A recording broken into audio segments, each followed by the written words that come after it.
क्यों यह डर है कि यह लड़ाई हम लड़ करके अगर सफल हो जाएंगे तो मेरी राजनीति ही समाप्त हो जाएगी।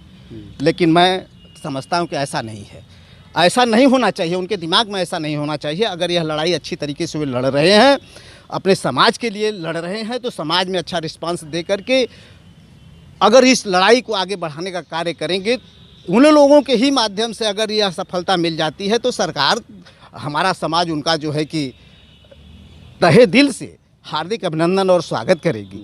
हम लोगों की तो ये सोच है कि उनको ऐसा करके अपने समाज की लड़ाई लड़नी चाहिए।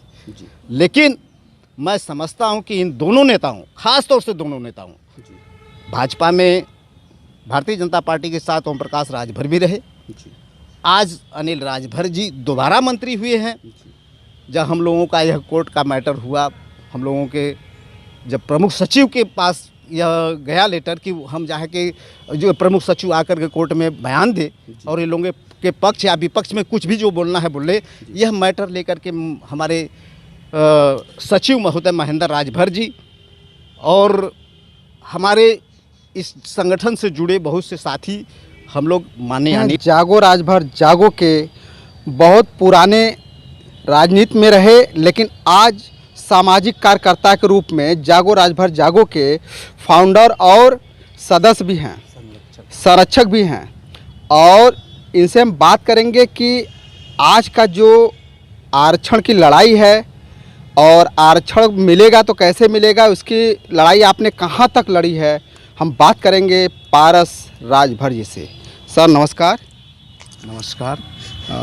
सर इस समय जागो राजभर जागो के आप फाउंडर भी हैं और सदस्य भी हैं, तो उसको लेकर के आप क्या कहना चाहेंगे इस?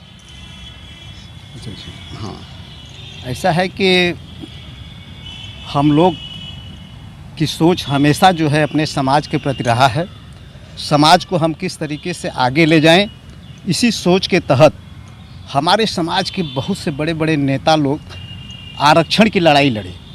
आरक्षण में कोई जो अनुसूचित जाति की लड़ाई लड़ा है, कोई अनुसूचित जनजाति की लड़ाई लड़ा है, लेकिन हम लोगों ने, जैसे महेंद्र राजभर जी हमारे छोटे भाई हैं और इस जागो राजभर जागो के सचिव भी हैं और हमारे बहुत से लोग इसमें फाउंडर मेंबर भी हैं। लेकिन हम लोगों ने एक बैठक करके यह निर्णय लिया कि वास्तविक लड़ाई हम लोगों को कहाँ लड़नी है और किस प्रकार से लड़नी है। तो हम सभी लोगों ने यह निर्णय लिया कि राजभर समाज की भलाई अनुसूचित जनजाति से ही हो सकती है और जिस पर हम लोग गांव-गांव क्षेत्र में जा कर के हम लोग मीटिंग किए और सबको बताए कि अगर हम लोग इस रास्ते से चलेंगे तो निश्चित रूप में जो है कि अपने समाज की भलाई हो सकती है। तो इस प्रकार से हम लोग अध्ययन करने के बाद पता लगाए कि हम लोग कहाँ तक पहुँचे हैं। तो हमारे बहुत से लोग अपनी लड़ाई नाना प्रकार के तरीके से लड़े, लेकिन हम लोगों ने जो है यह लड़ाई शुरुआत किया जो है कि कोर्ट के माध्यम से। कोर्ट में हमारे सचिव महोदय जो है उसमें अपने ये क्या नाम देकर के हाँ पत्रक दे करके हम लोग उसमें जो है कि अपना दिए और उसमें अच्छा जो है कि हम लोग को रिस्पांस मिला है। और बार बार जो है कि सरकार को जो है कोर्ट का आदेश हुआ कि ये जो है कि इन लोगों राजभर का जो यह मैटर है अनुसूचित जनजाति का, इस पर जो है कि सरकार जो है कि कोर्ट जो है आख्या मांगी थी। सरकार क्या नाम है इसको यूपी सरकार से, समाज कल्याण से और प्रमुख सचिव से भी वह अपना आदेश दिया था कि आकर के अपना जो है निर्णय दीजिए कोर्ट में। तो हम लोगों के साथ जो है यह सरकार भी, चाहे जिसकी सरकार रही हो, हमेशा जो है कि हम लोग देख रहे हैं कि कोई भी रिस्पांस अच्छे तरीके से नहीं दे रही है, केवल हिल्ला हवाली जो है कर रही है। तो और हमारे समाज के लोग जो है कि बड़े बहुत से लोग मंत्री बने, विधायक बने, नाना प्रकार के लोग बने, लेकिन मैं समझता हूं कि सही लड़ाई ये भी तो आपके ही समाज में के हैं, चाहे अनिल राजभर हों, चाहे ओम प्रकाश राजभर हों, और भी मंत्री विधायक हुए हैं। तो वो लोग क्यों नहीं सोचते क्यों नहीं सोचते हैं? बात तो यही है कि क्यों नहीं सोचते हैं। हमको यह लगता है कि उनको पता नहीं क्यों यह डर है कि यह लड़ाई हम लड़ करके अगर सफल हो जाएंगे तो मेरी राजनीति ही समाप्त हो जाएगी। लेकिन मैं समझता हूँ कि ऐसा नहीं है, ऐसा नहीं होना चाहिए, उनके दिमाग में ऐसा नहीं होना चाहिए। अगर यह लड़ाई अच्छी तरीके से वे लड़ रहे हैं, अपने समाज के लिए लड़ रहे हैं, तो समाज में अच्छा रिस्पांस दे करके अगर इस लड़ाई को आगे बढ़ाने का कार्य करेंगे, उन लोगों के ही माध्यम से अगर यह सफलता मिल जाती है तो सरकार, हमारा समाज उनका जो है कि तहे दिल से हार्दिक अभिनंदन और स्वागत करेगी। हम लोगों की तो ये सोच है कि उनको ऐसा करके अपने समाज की लड़ाई लड़नी चाहिए।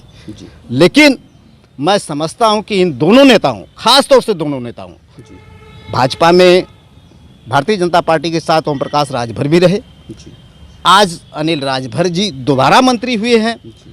जब हम लोगों का यह कोर्ट का मैटर हुआ, हम लोगों के जब प्रमुख सचिव के पास यह गया लेटर कि हम चाहे कि जो प्रमुख सचिव आकर के कोर्ट में बयान दे और इन लोगों के पक्ष या विपक्ष में कुछ भी जो बोलना है बोले, यह मैटर लेकर के हमारे सचिव महोदय महेंद्र राजभर जी और हमारे इस संगठन से जुड़े बहुत से साथी हम लोग माननीय अनिल राजभर जी के यहाँ भी लोग गए थे। उसमें क्योंकि हमारा वकील जो हैं हाई कोर्ट के, उन्होंने कहा कि अगर सरकार में जो इस समय मंत्री हो या विधायक हो या सांसद हो, कुछ भी हो, अगर इसमें थोड़ा सा कोई पैरवी अगर कर देगा तो निश्चित रूप में जो है कि यह लड़ाई जो आप लोग लड़ रहे हैं इसमें निश्चित रूप में सफलता मिलेगी। तो सर ये बताइए, क्या अनिल राजभर हों चाहे ओम प्रकाश राजभर हों, ये लोग मंत्री पहले भी रहे हैं, तो क्यों पैरवी क्यों नहीं करना चाहते? देखिए, मैं तो यही तो बता रहा हूँ, यही तो मैं बताने जा रहा हूँ। अगर पैरवी कर देते हैं तो आप ही के समाज का भला होगा ना। बिल्कुल बिल्कुल, पूरा जो है उनका जो है इस समय जो उनका प्रशंसक रह रहे हैं वो तो आजीवन रहेंगे और हमारा आने वाली पीढ़ी भी कहेगी कि अपने राजभर समाज के लिए अगर कोई कुछ दिया है तो माननीय ओम प्रकाश राजभर दिए हैं, माननीय अनिल राजभर के माध्यम से हुआ है। उन लोगों का नाम तो और रोशन होगा ना, के माध्यम से हुआ है, उन लोगों का नाम तो और रोशन होगा ना। यह तो राजनीति के ऊपर तो हम समझ रहे हैं कि किसी भी प्रकार का उनको और समाज, मैं यह भी सोचता हूँ दल चाहे जो भी हो, देखिए दल खास तौर से वह हर समाज को मंत्री बनाता है, विधायक बनाता है। क्यों बनाता है? क्योंकि वह अपने समाज का कार्य करे, वह अपने समाज का कार्य करे, इसलिए जो है उनको मंत्री बनाता है, विधायक बनाता है कि मंत्री बनाएंगे तो वह अपने समाज का कार्य करेगा। लेकिन जब हमारे समाज के लोग मंत्री बन जाते हैं तो निश्चित रूप में वह अपने लिए केवल सोचते हैं और अपने बाल बच्चा परिवार के बारे में सोचते हैं। तो क्या लगता है कि ये भी बस्ते में ही चला जाएगा? अरे नहीं, ऐसा तो नहीं है, वो अपने से बस्ते में भले डाल दें, लेकिन हम जो लड़ाई हम लोग लड़ रहे हैं कोर्ट के माध्यम से वो हम लोगों का चलता रहेगा। माने लड़ाई आप लोगों की एकदम बिल्कुल लड़ाई, और हम जब तक ले सफल नहीं होंगे तब तक ये लड़ाई जो है कि जागो राजभर जागो के माध्यम से हम लोग सफल करने का पूरा निर्णय ले लिए हैं। और निश्चित रूप में जो है कि हम सभी लोग सब छोटी छोटी बड़ी बड़ी जितनी भी मीटिंग करनी होगी अपने समाज से आग्रह करके, अपने समाज से चंदा लेकर के, अपने समाज से कोई नाना प्रकार के जो भी सहयोग होगा उससे लेकर के हम लोग इस लड़ाई को सफलता के लिए मैंने हाई कोर्ट, सुप्रीम कोर्ट तक जाने का हम लोग निर्णय लिए हैं जी। और निश्चित वहाँ तक पहुँचेंगे और जब तक यह लड़ाई हम लोग पूरा नहीं कर लेंगे निश्चित रूप में जो है कि यह लड़ाई का जंग हम लोग का चलता रहेगा जी। और हक की आवाज़ आप हमेशा लड़ते रहे हैं, आगे भी लड़ते रहेंगे। जागो राजभर जागो के आप सचिव भी हैं महेंद्र राजभर जी, हमको ये बताइए कि 2 जनवरी को जो प्रस्ताव भेजे जाना भाई बाकी था, अभी तो समय आया नहीं है, तो जब वो अगर प्रस्ताव चला जाएगा, क्या आपको क्या लगता है कि प्रस्ताव में नेगेटिव भी हो सकता है, पॉजिटिव भी हो सकता है, तो उसके बारे में थोड़ा सा जानकारी दीजिए। देखिए, अभी तो पहली बात कि 2 तारीख के प्रस्ताव की बात नहीं है, इसे आपको जानकारी दे दें। 2 तारीख को जो रिपोर्ट बना है, जो सर्वे हुआ है, उस पर रिपोर्टिंग कर रहे हैं। जो जनजातीय मंत्रालय का लेटर है उसके निस्तारण के लिए हम लोग गए हैं कि जो जनजातीय मंत्रालय ने कहा है कि राजभर समाज राजभर अपने आप में ट्राइबल हैं, तो हम उसी को लेकर गए हैं। तो हमारा सर्वे हो गया है राइटिंग चल रहा है, तो उसी राइटिंग सर्वे के बाद जो लेखनी है, लेखनी में ये परिवार समाज कल्याण विभाग को रिपोर्ट लगाना है, निगेटिव लगाए चाहे पॉजिटिव लगाए।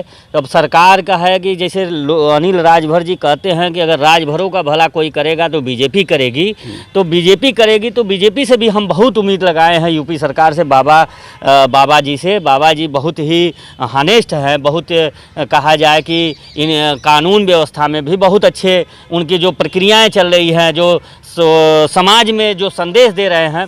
तो हमारा यूपी गवर्नमेंट इस जो माहौल है, उस माहौल में यूपी गवर्नमेंट की जो कार्यशैली बहुत अच्छी है।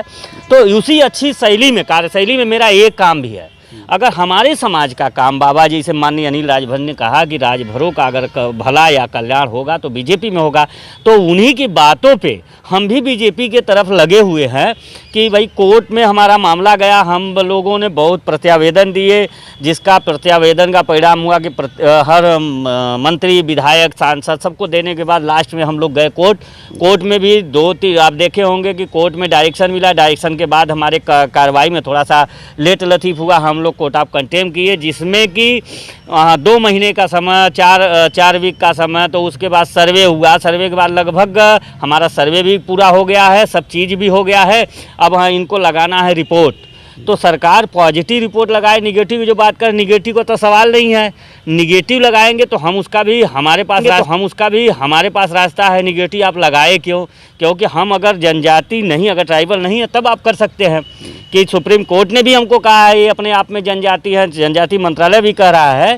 तो रिपोर्ट पॉजिटिव निगेटिव की बात नहीं है, रिपोर्ट 2 तारीख को अगर पॉजिटिव बन जाती है तो प्रस्ताव हमारा, ये सरकार है, सरकार कुछ जातियों का प्रस्ताव मार्च में भेजने वाली है, उसी के साथ हम लोगों का प्रस्ताव जाएगा। अभी तो हमारा फोकस हमारे वकील साहब जो हाई कोर्ट के माननीय क्या नाम है, एचएन सिंह हैं, अग्निहोत्री कुमार त्रिपाठी जी हैं, दोनों लोगों का कहना है कि पहले रिपोर्ट आ जाने दो, आगे की रणनीति तय की जाएगी कि कैसे क्या करना है। तो अभी तक तो सरकार की जो आश्वासन दिया है हमको, जो सरकार से हमारा विश्वास भी है, सरकार ने भी जैसे हम लोग इनसे मिले हैं, असीम अरुण जी से, राजनाथ सिंह जी से मिले हैं, हम लोग मुख्यमंत्री जी से मिले हैं, सभी लोगों से आश्वासन मिला है कि नहीं, आप लोगों के साथ अन्याय नहीं होगा, क्योंकि अभी तक अन्याय होता आया है, आप लोगों के साथ न्याय होगा। इसी न्याय की उम्मीद से बाबा साहब से, बाबा जी से, और जो है कि प्रदेश के जितने भी राजभर समाज है, सभी लोगों ने आशा लगा के बैठा हुआ है कि बाबा जी इस समाज का इन्हीं के हाथों भला लिखा है। क्योंकि अभी तक 70 साल देश आज़ाद हुए हो गया, आज तक मेरा एक भी राजभर समाज का आईएएस नहीं है। कितना दुर्भाग्य है, कितनी दुर्भाग्य की बात है कि एक भी आईएएस नहीं है। और हम यहाँ नेता कौन बनेगा? देखिए, नेता बनने से विकास नहीं होता, नेता बनने से कुछ समाज में थोड़ा सा परिवर्तन होता है। लेकिन जब जिसलिए हमारी जो लड़ाई है सचिवालय, न्यायालय, विश्वविद्यालय की, हमारे बच्चे जो हमारी इस लड़ाई में अगर हम सफल होते हैं तो हमारा पहली बात कि हमारा पहला अटेम्प्ट में जो होता है, परीक्षा आता है, हमको आईएएस मिलेगा, हमको आईपीएस मिलेगा, हमको सचिवालय में मिलेगा, हमको न्यायालय में मिलेगा, हमको विश्वविद्यालय में मिलेगा, हमको केंद्रीय विद्यालय में हमारे बच्चे पहुंचेंगे। हम उसकी लड़ाई है जी। तो हम सरकार से बहुत ही आशा विश्वास के साथ, सरकार पे बहुत विश्वास, जैसे अभी हम लोगों पे देखे होंगे कुछ लोगों ने छिटाकसी कहा कि अरे ये सरकार के आश्वासन पर चलते हैं, तो बताइए हम क्या करें? सरकार आश्वासन दिए तो उसी आश्वासन पर चले कि हम जाए फांसी लगा लें? भाई सरकार ने कहा है तो उनकी बातें भी तो सुनना होगा। जब सरकार नहीं करेगी तो आगे की आंदोलन कैसे होगा, आगे की रणनीति क्या होगी, हम तय करेंगे उसके बारे में। अभी सरकार के ही कलम से सारी कार्रवाई होगी, क्योंकि ये समाज कल्याण विभाग ये उत्तर प्रदेश गवर्नमेंट के हाथ में है, बाबा जी के हाथ में है। बाबा जी चाह जाएंगे तो हमारे समाज का भला हो जाएगा। इसी आशा उम्मीद के साथ हम बाबा जी से आग्रह, विनती, निवेदन आपके माध्यम से करना चाहते हैं कि अगर समाज के, राजभर समाज का पूरा वोट और सपोर्ट अगर आपको चाहिए तो आप जनजाति का हमारा जो है प्रस्ताव भारत सरकार को भेज दीजिए। और फिर जनवरी या फरवरी में हमको लगा है कि एक सत्र चलेगा लोकसभा का, जिसमें हम चाहेंगे, आग्रह करेंगे कि हमारा नोटिफिकेशन करा दे। अगर नोटिफिकेशन नहीं होता है तो जनजाति मंत्रालय से कम हमारी फाइल लोकसभा में ला करके पेंडिंग भी रख देंगे, तो अगली सरकार हम लोग बनवाएंगे, अगली सरकार में हमारा नोटिफिकेशन कर देंगे। लेकिन सर एक चीज़ है, क्या आपका समाज, आपके समाज में विश्वविद्यालय नहीं है कि IAS PCS की हमेशा बातें करते रहते हैं। समाज में विद्यालय की बात नहीं है, विद्यालय की नहीं। देखिए ऐसा है, आप पहली बात ही जानकारी रख लीजिए आप लोग कि आज का जो दौर है, ये आज का दौर नहीं, लगभग हमको रहा 2014 के पहले से देखा जाए तो शिक्षा महंगी होती गई है। शिक्षा महंगी जब होगी तो बताइए ये समाज कटिया बिनिया लेबर जो आप देखेंगे उत्तर प्रदेश, क्या हम तो पूर्वांचल में जितने भी लेबर तबका है हमको लगता है 50 से 60% राजभर ही है। क्योंकि लोग कहते हैं कि अरे ये पढ़ाते नहीं हैं, ये शिक्षा नहीं देते हैं। शिक्षा वही देगा जो संपन्न होगा।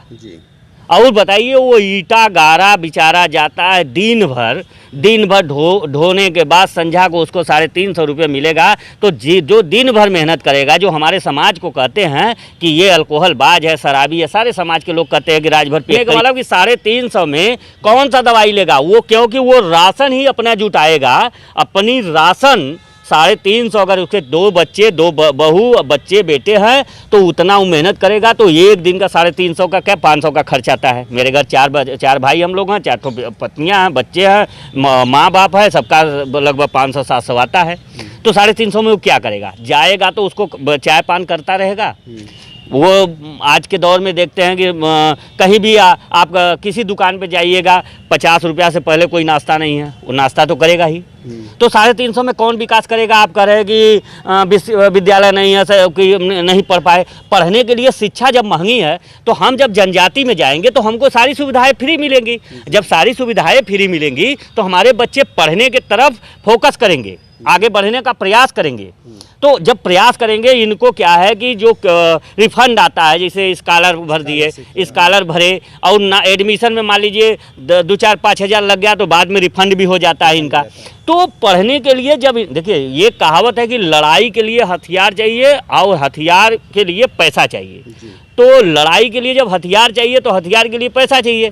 तो जब कलम किताब के लिए पैसा होगा तभी हमारा समाज पढ़ने जाएगा। हाई स्कूल के बाद, इंटर के बाद आप BA पढ़ाइएगा। BA का इस समय का एक सेमेस्टर का 3500 लगता है, 6 सेमेस्टर हो गया है, जबकि 3 चलता है 6 सेमेस्टर, तो 7 के 21,000। अब बताइए 3,500 रुपया वाला 350 रुपया जो कमाता है 10,000 वो कमाएगा, 21,000 फीस है। जिसके 3 बच्चे हैं वो 21,000 कैसे फीस भरेगा? तो पढ़ाई जो बातें करते हैं लोग कि शिक्षा पर फोकस नहीं है, ये समाज पढ़े, बेटी पढ़ाए, बच्चे पढ़ाए। अरे यार कहाँ से पढ़ाए? हाई स्कूल इंटर तो किसी तरह कर लेगा, BA BSc BCom कैसे करेगा, IIT कैसे करेगा? जो भी प्रोफेशनल डिग्री हो, आज देख लीजिए बीएड में फीस का क्या है। ITI आप करवाएंगे तो 40,000 लेते हैं, बीएड में जाएंगे 50,000 है, BDSC में भी 50-55 हज़ार है। कहाँ से पाएगा वो? तो हम तो ये मजदूर तो नहीं पढ़ा नहीं मजदूर, तो हमारा समाज ज़्यादातर मजदूर ही है भाई साहब, ज़्यादातर मजदूर है। क्योंकि इनके पास सुविधाएं अवेलेबल होती तो आज कोई उंगली नहीं उठाता। नेता क्यों भाई, नेता के साथ भीड़ क्यों है? हम यही ओम प्रकाश अनिल राजभर जो भीड़ में बोलते हैं कि हम समाज के विकास के लिए आए, आप क्यों नहीं कहते कि आप मेरा झंडा मत ढो, जाओ अपने बच्चों को स्कूल भेजो, जाओ परिश्रम करो? ये बात क्यों नहीं कहते? क्योंकि वो जानते हैं जिस दिन ये शिक्षित हो जाएंगे मेरे साथ नहीं चलेंगे। तो ये ना झंडा ढोने वो तो ओम प्रकाश जी तो इलाहाबाद में स्वयं कहे हैं कि पढ़ने वाले मेरे साथ नहीं है, और जिसको आरक्षण की लड़ाई लड़ना हो जाके लड़े। तो हमको तो नहीं लड़ना, हम तो आरक्षण अपना अवेलेबल कर लिए हैं क्योंकि हमारे साथ जनता है।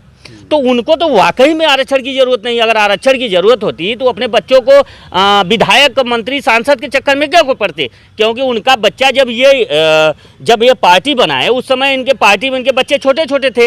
इनके पार्टी के हम तो लगता है 2012 के समय ये लोगों का 2012 क्या हमको लगता है 2007 में इनके बच्चे बालिग हुए होंगे, हमको जहाँ तक है। और जो बताइए तो जब 2007 में आप नेता थे तो आप अपने बच्चों को IAS PCS की तैयारी क्यों नहीं करवाए? आप क्यों झंडा ले? क्योंकि वो सस्ता है। हम भीड़ का ये फ़ायदा उठाएंगे, भिड़ने वाले से ये नहीं मिलते हैं। ये इनको भीड़ की ज़रूरत है, भिड़ने वाले की ज़रूरत नहीं है। जो भिड़ेगा वो इनका विरोधी कहेगा। ये नेता जैसे हम लोग आंदोलन किए, इस लड़ाई को लड़े, कह रहे ये सब समाजवादी के दलाल है, ये बसपा के दलाल है, ये कांग्रेस के दलाल है, ये फलाने का दलाल है। क्योंकि हम हक मांग रहे हैं तो हक मांगने वाला तो दलाल ही साबित होता है ना। तो इनका मेन टारगेट है कि हक मांगने वाले को इतना नज़रअंदाज करो, लोगों के अंदर जेहन में इतना जहर घोल दो कि इन लोगों की तरफ समाज न जाए और समाज हमारा जिंदाबाद जिंदाबाद झंडा उडंडा ढोने का काम करेगा। जिस दिन समाज हमारा जागरूक हो जाएगा उस दिन इनका झंडा उडंडा ढोने वाला नहीं रहेगा। क्योंकि देख लीजिएगा, हम तो कह रहे हैं, हम बाबा जी से भी कहते हैं, हम मोदी जी से योगी जी से, दोनों लोगों से हम आग्रह करते हैं, अमित शाह जी से आग्रह करते हैं, माननीय राजनाथ सिंह से आग्रह करते हैं कि आप किसी नेताओं का गठबंधन मत करें, किसी नेता को टिकट न दे। इस समाज को जनजाति का प्रस्ताव भिजवा करके नोटिफिकेशन करा दीजिए। किसी राजभर समाज का कोई आपसे टिकट नहीं मांगता है, न सांसद चाहिए न विधायक चाहिए। हमको आप हमारा हक दे दीजिए। पूरे गाजे बाजे के साथ ये समाज ढोल नगाड़े के साथ आपके साथ तन मन धन के साथ रहेगा। आप संसाधन अवेलेबल करा दीजिएगा। जो भी पूर्वांचल के लोकसभा क्षेत्र है, सारे लोकसभा क्षेत्र में हम घर घर जाके राजभरों का वोट भारतीय जनता पार्टी को दिलाने का काम करेंगे और सारी पूर्वांचल की 12 से 15 सीटें जिता करके इनके झोली में ढालने का काम करेंगे। बहुत अच्छा सर, आपसे बात लगी बात करके। फिर मिलेंगे नए वीडियो के साथ।